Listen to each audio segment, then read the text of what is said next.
반갑습니다. 미풍입니다. 강남 아파트가 30억 원이 폭락을 했다고 합니다. 대선 이후엔 새로운 부동산이 분기점이 열릴 것이다. 저는 그렇게 보고 있습니다. 올해 3월입니다. 2022년도 3월과 2022년도 올해 9월 달이 대등수치에 따른 변곡일입니다. 그래서 이미 지금 하향으로 시세가 진행됐다 그러면은 아마 대선 이후에 3월 달 정도가 다시 부동산의 안정기로 마련이 될 가능성이 크다. 여기서 말하는 안정기는 지금과 같은 이런 갑작스러운 대출 규제로 인한 하락이 진정세로 돌아설 가능성이 크다. 저는 그렇게 보고 있습니다. 그래서 저는 이제 계속 여러분들한테 말씀드렸지만 양극화의 기조는 바뀌지 않는다라고 보고, 지금 이제 대출 규제로 인해서 급락하는 아파트들은 지금 이제 한 달 반 정도밖에 안 남았습니다. 그래서 계속 급락 기간이 이어질 가능성은 거의 불가능합니다. 그래서 3월을 기점으로 대등수치일이 3월 달이기 때문에 3월을 기점으로 해서 지금과 같은 급락세는 나오기가 희박할 것이다. 만약에 하락을 하더라도 아주 스테이블하게 내려갈 것이고, 상승을 하는 아파트들도 아주 스테이블하게 올라갈 가능성이 크다. 저는 그렇게 보고 있습니다. 30억 폭락에도 조용했다. 그냥 시시하는 거예요. 여기가 어디냐? 뭐 잘 아실 거예요. 서초구 반포주공 1단지. 시세 한번 볼까요? 자, 이 신기한 일이 벌어진 겁니다. 이거 다 시시를 하고 있는데 제가 또 유튜브 거론한 사람 있나요? 그래서 1월 11일 1층이 거래됐어요. 여기서 우리 주목해야 될 것은 1층이고, 그리고 주목해야 될 것이 뭡니까? 가격이죠. 28억 7천입니다. 28억 7천. 그런데 이전에 불과 2달 전에 거래일을 보니까 2011년도 10월 달이에요. 이 2달 전이죠. 2달 전에는 56억에 거래됐던 아파트가 2달 만에 28억 7천이 된 겁니다. 그래서 여기는 설왕설래를 하고 있습니다. 이거 뭐 때문에 이렇게 지인 간 거래인지 가족 간 거래인지 증여인지 뭐 여러 가지가 많을 거예요. 아니면은 양도 차익을 지금 이제 매수자한테 전가를 시키려고, 지금 사는 사람들은 어차피 이제 관처분 2주 철거 때니까 의미가 없는 겁니다. 양도세에 다른 영향 자체가 아예 없기 때문에 새 아파트를 박는 거죠. 그래서 새롭게 등기를 치기 때문에 아마 이 부분이 뭐 제 생각에는 그런 것 같아요. 그래서 이거는 뭐 말이 많죠. 시장에서 굉장히 말이 많은데, 이 매도자가, 저는 그렇게 생각합니다. 이 바보가 아닌 이상 매도자가 양도세가 있죠. 뭐 다주택자인 것 같아요. 제 생각이 다주택자인 것 같은데, 양도세를 회피할 목적으로 이 가격을 급매로 내놓은 겁니다. 실질적으로는 가격은 어떻습니까? 56억 원인데 28억 7천에 내놓고 나머지 금액을 현금으로 받지 않겠나라는 생각이 드는데, 지금 이 이전과의 시세가 차이가 크게 되면은 이전 시세에 따라서 양도세를 매기게 되는 거예요. 그래서 이 부분을 매수자하고 매도자가 잘 몰랐던 것 같습니다. 그래서 이거는 특이 거래죠.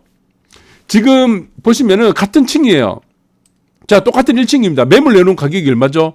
66억 5천입니다. 이 같은 평수가 지금 매물 한 개가 있습니다. 한 개가 있었어요. 근데 사실은 1층이 2개가 있었는데, 하나는 66억 5천에가 매물 내놓은 게 있었고, 하나는 원래 매물 내놓은 게 없었습니다. 근데 갑자기 28억 7천에 지금 매매가 성사가 돼서 등장하게 된 거죠. 그래서 이거는 매도자가 양도세를 지금 양도세라는 부분을 감면을 한다고 하는 거죠. 이제 매수자가 이제 그 금액에 따라서 싸게 저가로 매매를 시켜놓고, 그러면은 이 사람은 양도세를 낼 필요가 없는 거잖아요. 만약에 뭐 30억에 샀다 그러면 28억 7천에 30억 근처, 28억 근처에 샀다가 다시 28억 7천에 다시 내놓게 되면 양도세가 없으니까, 그 대신에 매도자에게 그 차익만큼을 현금으로 받는 거래인가 아닌가, 그 거래가 거의 저는 99%가 거래인 것 같아요. 그래서 이 부분은 결국에는 매도자는 양도세 내야 됩니다. 56억 기준으로 해서 그 앞전에 거래가 있습니다. 평균 거래가가 한 45억 정도라고 보면은 뭐 기사에도 이런 내용이 있습니다. 예. 보시면은 이걸 기준으로 삼아서 양도세를 내기 때문에. 근데 시장에서는 어떻습니까? 이 부분을 굉장히 민감하게 보고 있는 거예요. 다른 아파트들, 많은 아파트들이 지금 1, 2억 정도 떨어진 가격에 급매 물량이 매매가 되고 있는 상황이다 보니까 이런 절반값이 거의 30억 마이너스가 된 금액에서 떨어져서 매매당 가격이 진짜 실거래 가격인지 아닌지에 대해서 지금 말들이 많을 수밖에 없는 거죠. 그래서 이거는 특이 거래고, 그리고 지금 강남권도 마찬가지입니다. 서초도 마찬가지고, 사실은 모든 거래 한 90%는 90에서 95%는 신고가 거래입니다. 신고가가 아니면은 물건을 내놓지가 않아요. 어차피 강남에서 강남으로 이동하는 거기 때문에. 그래서 이거는 우리가 신경 쓸 필요가 없습니다. 사실은요. 그렇게 보시면 되고, 전국 집값이 상승이 일단 멈췄습니다. 그렇다면 강남이라고 해서 지금과 같은 대출 규제가 되는 상황, 네. 그래서 뭐 신용대출에도 땡겨가지고 강남집을 살 거 아니에요. 이것도 영향을 미치게 됩니다. 그래서 저는 대선 전까지는 지금의 상황들이 나올 수가 있겠지만 이 부분들이 상당히 진정이 될 가능성이 큽니다. 어차피 대선이 되고 나게 되면은 지금과 같은 대출 규제는 나오기가 계속 정책을 마련하기 힘듭니다. 경기를 부양해야 되고, 마찬가지로 여기서 중요한 게 소비죠. 소비를 올려야 되기 때문에, 경기를 진작시켜야 되기 때문에 지금과 같은 상황에서의 금리 상승도 저는 적극적으로 올리기 힘들 거라고 보고 있습니다. 미국도 보시면은 여전히 0.25입니다. 네, 0.25죠. 말만 지금 보시면은 금리 인상을 한다고 그래요. 우리는 지금 1.25%로 선방향을 다 시켜놨습니다. 이미. 사실은 이 부분은 다음 정권을 물려받는 사람, 다음 정권을 이제 시작하는 새 정권에서는 상당히 부담이 적은 거예요. 왜? 이전 정권에서 금리를 다 올려놨으니까. 그거를 얼마큼 올렸습니까? 4번 정도를 먼저 더 올린 정도가 되겠죠. 0.25 정도라고 한다면은 1%에 벌써 스프레드가 있기 때문에. 그래서 운용하는 데는 큰 지장이 없을 것 같고, 만약에 미국이 금리를 올린다고 해도 우리는 안 올려도 되죠.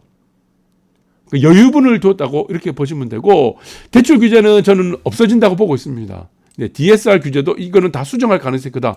그래서 제가 말씀드린 건 뭡니까? 3월이 분기점입니다. 3월이.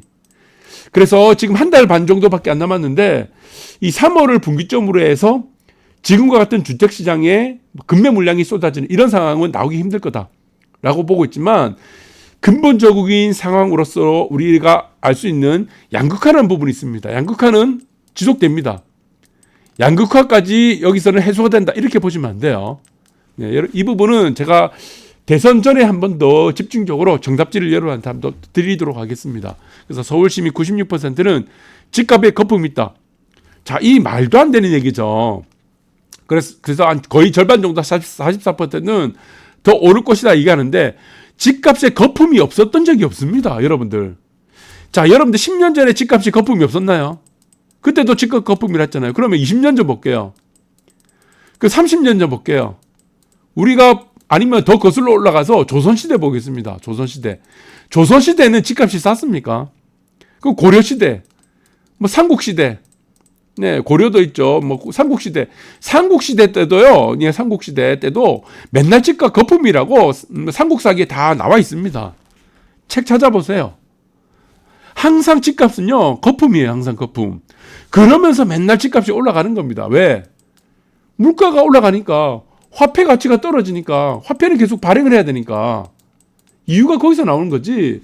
여러분들이 피부로 체감하고 내가 감정적으로 대응할 수 있는 부분이 아니다는 겁니다.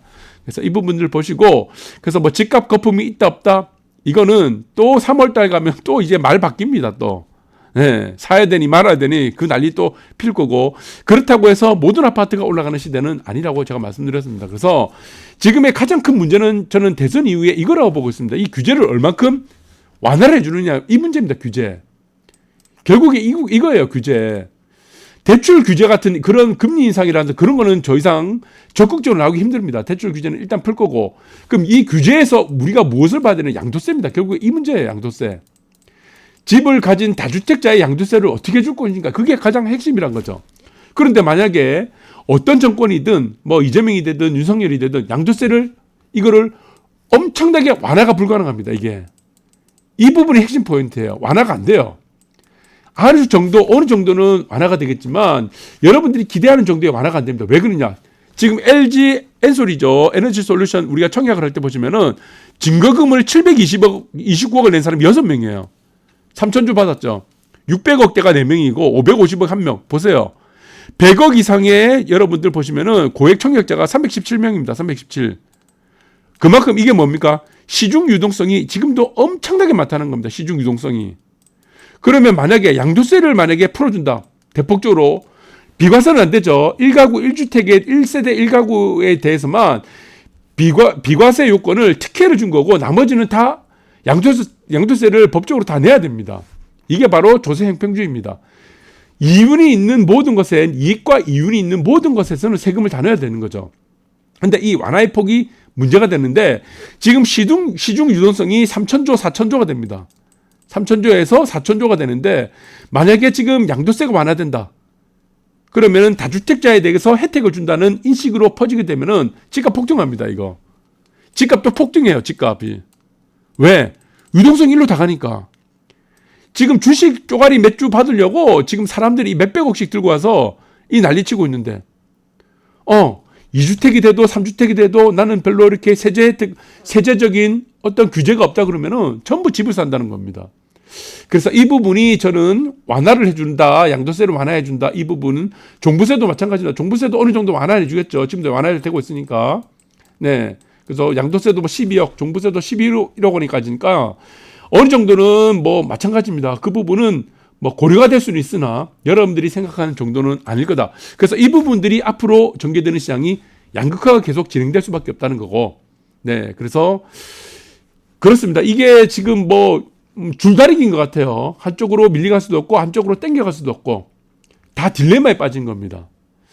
그리고 지금 비트코인도 제가 다 말씀드렸죠. 비트코인도 지금 차트를 통해서도 말씀드렸습니다. 이거 3,700만 원에서 지금 복습을 하자면은 여기서는 반드시 걸린다고 했죠. 상방으로. 그러나 다음에 하락기는 어떻게 되고 했습니까? 3,500만 원입니다. 이거 제가 가격 제시해 드렸습니다. 이전에 이 3,500만 원 가격이 오면은 매수하라 그랬죠. 일단은 반등을 하니까. 정고점 아니면은 중간 반등 아니면은 넘어가는 반등이거나 무너지거나. 결국에는 비트코인은 뭐라고 했습니까? 네. 0원으로 간다고 했죠. 그러면은 이전에 3,500만 원 가격이 있는데 이거 어떻게 되겠습니까? 이게 지지가 안 돼요. 이거는 지지가 안 됩니다, 이게. 이게 왜 그렇습니까? 시간이 안 맞아요, 시간이. 그리고 8천만 원 고가는 다시는 영원히 안 옵니다. 이거 8천만 원이죠. 8,100만 원. 이거는 영원히 오지 않습니다, 이거는. 영원히 오지 않는다. 그러면은 시간에 따른 우리가 수치가 있습니다. 가격, 그리고 기간, 시간. 모든 것은 시간입니다. 이게 대등수치가 안 맞아요. 대등수치가 안 맞기 때문에 저는 일단은 3,500만 선은 뚫고 내려갈 가능성이 크다. 중간중간에 반등은 얼마든지 나옵니다. 중간중간에 반등은 얼마든지 나와요. 나오면서 가격은 4년 후에 결국에 작년 9월 달이니까 앞으로는 이제 3년 5개월, 3년 6, 7개월 정도 되겠네요. 그러니까 이게 시한부 인생이기 때문에 그때 이후로는 이제 영원으로 수렴하고 자산 가치가 아예 없기 때문에 자산으로서의 거래는 의미가 없다. 이렇게 여러분들이 보시면 될 것 같고, 그리고 마찬가지입니다. 제가 지금 주식도 잠깐 언급해 드렸어요. 저 정답지 다 드렸죠. 그래서 제가 얘기하면은 여러분들이 현실성이 없다고 그래요. 미풍 선생은 현실성이 없는 거야. 말이 안 되잖아. 여기서 어떻게 사라고 말하는 거예요. 우리가 중요 포인트가 있습니다. 중요 포인트를 말씀드리면은 여기서 제가 사라고 그랬죠. 여기 마지막 날. 이거는 뭐라고 했습니까? 이거는 플랫이 나온다고 했죠. 그래서 플랫이 나오고 이게 돌파하게 되면은 급등하는 시세 나오고 이 국면 다 말씀드렸죠. 이 국면 최고가 그 전날 3일 동안 말씀드렸습니다. 이게 월요일이었는데 다 말씀드렸고 이것도 마찬가지죠. 네. 이 세 국면으로 나뉜다고 했습니다. 그래서 주식은 다 말씀드렸고 2600포인트는 반드시 깨내려간다고 했죠. 이 2600을 깨러 내려간다고 한 지가 이 날짜에 말씀드렸습니다. 이때.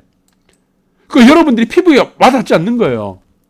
아니 3300포인트 뭐 근처에 가 있는데 2600 깨진다고 하니까 이게 받아들이지 않는다는 겁니다. 제가 뭐 압구정 현대도 마찬가지였어요. 압구정 현대가 뭐 107제곱미터 109입니까? 네, 압구정 현대도 마찬가지죠. 1차, 2차, 3차 뭐 마찬가지도 다 말씀드렸는데 여기서도 지금 84 우리가 83이 84 30평 봅시다. 33평. 이 33평도 마찬가지로 32평, 33평도 마찬가지로 제가 20억대 초반에 말씀드렸어요. 이거 얼마나 된다고 했습니까? 이거 더블 간다고 37억. 그러니까 이게 말이 안 되는 겁니다. 논리가. 아니 20억 초반에 있는 짝구정 현대가 어떻게 1년 만에 이 가격으로 가냐고. 근데 현실이 이 가격이 되는 거예요. 현실이. 그래서 여러분들은 지금 앞으로 일어나지 않는 일에 대해서 얘기를 하는 사람들은 사실은 이게 조금 이제 반 또라이 취급을 하게 되는데, 지금 지나간 얘기를 하는 유튜버들에게는 무슨 구독 신청을 다 하고 추천 다 날리고 다 하잖아요.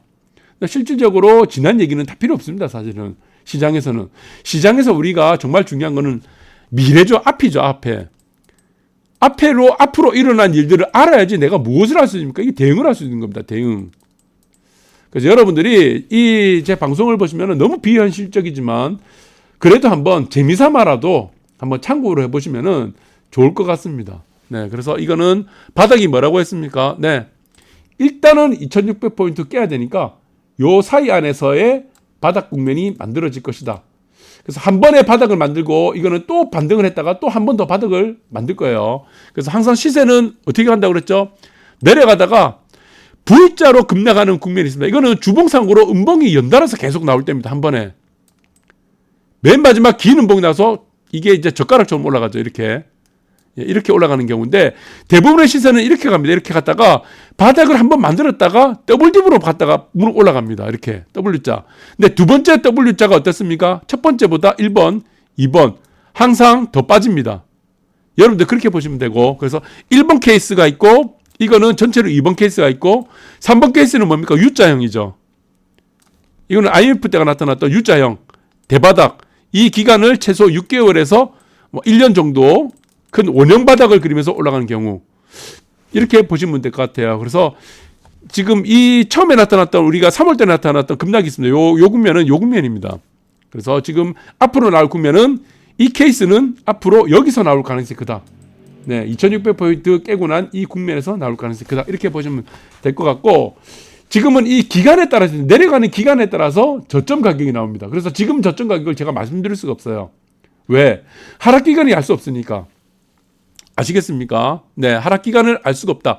그래서 하락으로 가는 목표치가 있는데 기간을 알 수 없기 때문에, 여러분들 상승을 할 때는 어떻습니까? 이 보시면은 고점을 찍는 기간하고 이 고점을 찍는 기간 있죠. 고점, 저점을 기간을 보시고 고점, 저점 어떻습니까? 저점이 올라가죠. 하락기 때는 어떻습니까? 고점이 내려갑니다. 고점. 네, 이런 식으로 고점이 내려갑니다. 고점이 하락하고 상승기 때는 저점이 상승한다. 이렇게 보시면 될 것 같습니다. 나중에 시간 되시면은 제가 한번 계산을 해서 날짜랑 포인트도 여러분들한테 또 말씀드리면 제가 욕을 다 먹으니까 나중에 제 말이 맞아. 거기서 사야 돼. 팔 때는 거기서 팔아야 돼. 그런데 구독자가 자꾸 안 늘어서 이 부분에 대해서 좀 신중하게 지금 접근할 예정입니다. 그래서 집값 떨어진다 힘쓸리는 목소리, 매수 소비 심리에 투자 심리도 꺾이고 있는 거죠. 그래서 3월달 되면은 저는 이게 분기가 된다고 했죠. 이게 지금 분기점입니다. 3월달이 대선 이후 또 시기가 맞아요. 3월달. 그러면은 분기점이 되는데, 지금 집값에 대한 규제가 계속되면 어떻게 됐습니까? 결국 소비 심리에 영향을 미친다. 이 소비 심리에 영향을 미치게 되면은 영세 자영업자들 그리고 소상공인들이 다 죽습니다. 소상공인들. 그래서 전반적으로 침체 늪에 빠지기 때문에 이것을 막기를 해야 되죠. 아파트 가격이 떨어진다고 좋아하는 사람들은 지금에 있는 정책을 운영하는 사람들이에요. 다 실패를 해놨기 때문에. 그래서 다음에 있는 정권을 이제 정책을 짜고 하는 사람들은 경기를 살려야 되는 것이 가장 큰 급선무고, 건설 경기를 부양을 해야 됩니다. 그리고 집값을 지금처럼 가격을 떨어뜨리게 되면은 모든 국민이 피해를 보게 됩니다. 소비 심리는 더욱 악화되기 때문에 하부계층인 사람들, 서민들이 다 죽습니다. 네, 그 악순환을 만들지 않을 것이다. 이렇게 보시면 될 것 같습니다. 감사합니다.